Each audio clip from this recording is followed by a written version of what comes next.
Qui remportera le combat entre Francis Ngannou et Cyril Gane à Paris? Salut à toi dans cette vidéo. Je souhaite justement déjà avoir ton pronostic sur cette confrontation. Et en fait, cette vidéo vient d'une petite interview que j'ai pu voir de Fernand Lopez parlant justement de la possibilité d'une confrontation entre ces deux grands combattants à Paris. Francis Ngannou, Cyril Gane, février. Janvier, février, mais surtout, Paris ou pas pour ce combat? Je n'en sais rien, j'ai pas envie de vous raconter des histoires. Je sais que l'UFC travaille de toutes ses forces pour que ce soit à Paris. Probablement sur le premier trimestre de 2022 et peut-être magique, de manière magique, ça pourrait peut-être arriver en décembre, mais c'est quasiment plus possible à mon avis. C'est-à-dire qu'à un moment donné, on en a parlé. En février. Et cette vidéo, en fait, elle vient surtout... En fait, récemment, je t'avais fait justement une vidéo où je te parlais des deux styles de ces combattants. C'est-à-dire que je t'avais dit que Francis Ngannou avait un style très percutant, très lourd, très puissant et beaucoup basé sur le fait d'être rectiligne. C'est-à-dire que sa boxe est beaucoup basée sur le fait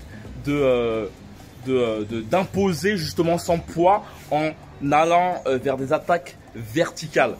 Et j'avais aussi fait justement un autre bout de vidéo, je te parlais aussi surtout de la différence de puissance de frappe qu'il pouvait avoir Mike Tyson et Francis Ngannou. Et Francis Ngannou est assez similaire à Deontay Wilder, c'est-à-dire que leur style de boxe est beaucoup basé, en tout cas leur puissance de frappe est beaucoup basée sur l'amplitude de leur coup. Ils ont une capacité à pouvoir projeter leur poing en arrière assez largement pour pouvoir par la suite l'envoyer sur leur cible. Comparativement à Mike Tyson qui lui a un style plus basé sur le fait d'utiliser le bas de son corps et sa sangle abdominale en allant justement, en tournant rapidement vers sa cible. Parce qu'il n'a pas une grande longueur de bras. Et la chose, c'est que je m'aperçois que, bon, c'est pas similairement pareil, mais je trouve que la confrontation peut avoir une physionomie assez similaire au combat entre Joshua et Usyk. Je sais pas si tu suis la boxe, mais récemment justement Anthony Joshua a perdu ses titres de champion du monde. Et je trouve que en fait Joshua a, on va dire, la même capacité. Je sais pas si tu as déjà joué à des jeux vidéo, mais chaque joueur a une capacité spécifique. Et Anthony Joshua a pour lui justement sa puissance de frappe, aussi sa longueur comparativement à Usyk qui lui avait plus de technicité et de capacité justement à bouger. Et je trouve c'est là très similaire.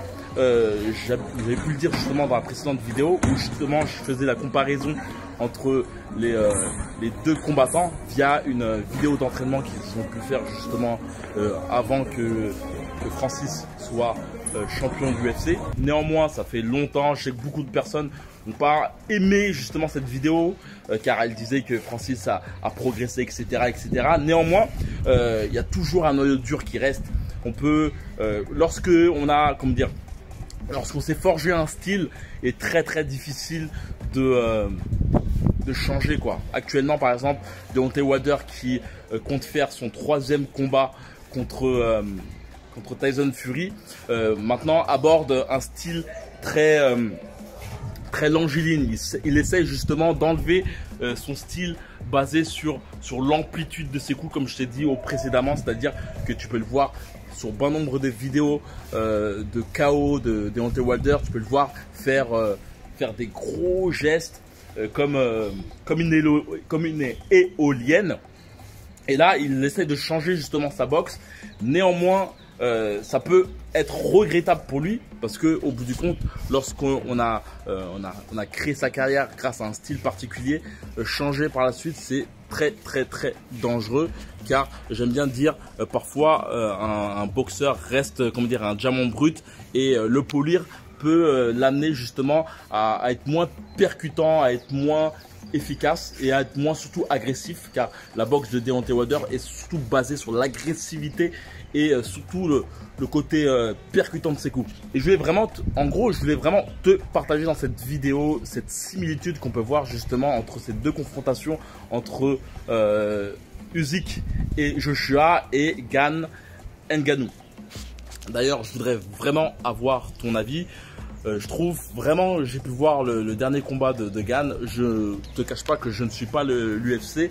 J'ai commencé à suivre le MMA après avoir connu justement Conor McGregor suite justement à sa victoire, plutôt avant justement sa victoire contre José Aldo. J'avais aimé justement son côté très controversé, surtout aussi ses trash talking. Ça va être complètement payé justement au niveau de la psychologie de José Aldo qui a littéralement justement foncé dans l'art de Conor McGregor. Et d'ailleurs, je trouve une grosse similitude entre Conor McGregor et Ciryl Gane. Je trouve que l'aspect que j'apprécie, c'est surtout le côté taekwondo, c'est-à-dire cette capacité justement à rester. Et d'ailleurs, c'est une des choses primordiales si tu veux être efficace face à un boxeur justement qui est plus puissant que toi et surtout plus grand. C'est surtout, et Usyk justement a abordé cet aspect, c'est surtout justement d'être à toujours en osmose avec ton adversaire, c'est-à-dire ne pas être trop loin, ne pas être trop près et avoir justement cette distance qui te permet de pouvoir à la fois ne pas être touché, c'est-à-dire que lorsque ton adversaire avance sur toi, reculer rapidement et lorsqu'il recule, avancer rapidement pour toujours être à l'extrême limite et le narguer avec ton bras avant, c'est-à-dire en chassant ses coups, en touchant plus ou moins. Lorsque tu le touches, par la suite reculer plus ou moins pour pouvoir justement lui montrer justement plutôt lui transmettre ton rythme et aussi le stress. Pour que tu me comprennes bien quand je te parle de similitude entre les deux combats, Francis Ngannou, Ciryl Gane et Joshua et Usyk, c'est que j'ai l'impression globalement que Joshua et Ngannou abordent justement une grosse puissance de frappe, même si justement leur envoi de coups n'est pas similaire. On va dire que Ngannou semble un peu plus flex dans sa capacité à faire des coups larges. Joshua est plus crispé, plus bodybuildé. Néanmoins, Gane et Usyk abordent, on va dire, le même thème, c'est-à-dire une grande mobilité du corps, un côté aussi, comme je t'ai dit, le fait d'être toujours plus ou moins à distance de leur adversaire, ni trop près ni trop loin. On peut voir souvent justement, en tout cas de ce que j'ai pu voir de Gane lors du dernier combat qu'il a fait, un style un peu à la taekwondo comme tu disais Conor McGregor. Et donc c'est vraiment à ce niveau-là que je voulais justement faire cette vidéo et je voudrais surtout avoir ton avis. Toi, qui serait le vainqueur de ce combat entre Francis Ngannou et Ciryl Gane? Je te laisse mettre ça dans les commentaires. Avant de te quitter, je vais te dire que là actuellement tu peux voir que je suis bord de plage, c'est Rio et j'ouvre justement les portes d'un bootcamp qui aura lieu du 6 au 13 février prochain. C'est une semaine avant justement le carnaval de Rio et le but c'est justement, tu vois, comme ça, tac, super beau, c'est une favela mais super safe et le but de ce bootcamp c'est de te permettre justement d'augmenter ton niveau en boxe. Tu n'as jamais fait de boxe, que tu es justement 1 an, 2 ans, 3 ans, même 5 ans de boxe, tu souhaites peut-être aussi te mettre au MMA et augmenter justement ta capacité de striking, et ben mon but c'est pendant 7 jours focaliser sur toi, sur tous tes défauts, que ce soit au niveau de déplacement, on va beaucoup jouer au niveau de déplacement, des appuis, de ta tête. Il y aura des possibilités aussi de temps en temps de faire des entraînements justement le matin à la plage et bien d'autres choses. Dans la description d'ailleurs, il y a une description de ce bootcamp qui aura lieu, comme je t'ai dit, du 6 au 13 février, Rio de Janeiro. Et donc voilà, si tu souhaites augmenter ta technique de boxe, peut-être qu'aussi tu n'as pas forcément des coachs qui ont le temps de se focaliser sur toi. Bon nombre d'entre vous se sentent plus ou moins délaissés par leur club. Je sais que je parlais justement avec un élève qui va justement intégrer le bootcamp, qui me disait que pour lui il sentait qu'il perdait un peu de temps durant ces saisons. En fait, il sentait qu'il n'y avait pas forcément un entourage qui lui permettait justement d'avoir plus de feedback sur sa technique de boxe. Et mon but, justement, durant ces 7 jours, c'est me focus sur tes erreurs, te dire justement où ça passe pas. Pendant 7 jours, 4 heures d'entraînement matin, 4 heures d'entraînement après-midi. On va faire aussi d'autres choses aussi, tout ce qui est visite du coin. Mais le but, le noyau dur, c'est vraiment de te permettre de devenir un meilleur combattant. Et donc voilà, si tu souhaites monter de level, changer de niveau, c'est dans la description. Tu vas avoir plus de renseignements. Par la suite, tu recevras justement une petite formation de 4 vidéos qui te permettront justement de comprendre les principes pour pouvoir te cadrer tout seul à la maison.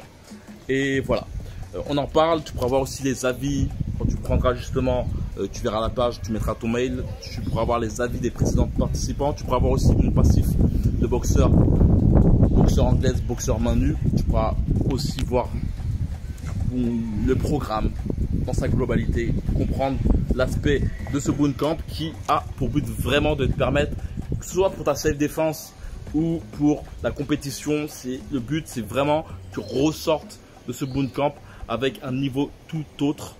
Donc voilà, on en parle dans la description, dans les coulisses. Et voilà, par la suite, il y aura juste à prendre un rendez-vous téléphonique avec moi pour qu'on puisse voir, surtout que je puisse faire justement un programme personnalisé par rapport à ce que tu souhaites améliorer quoi.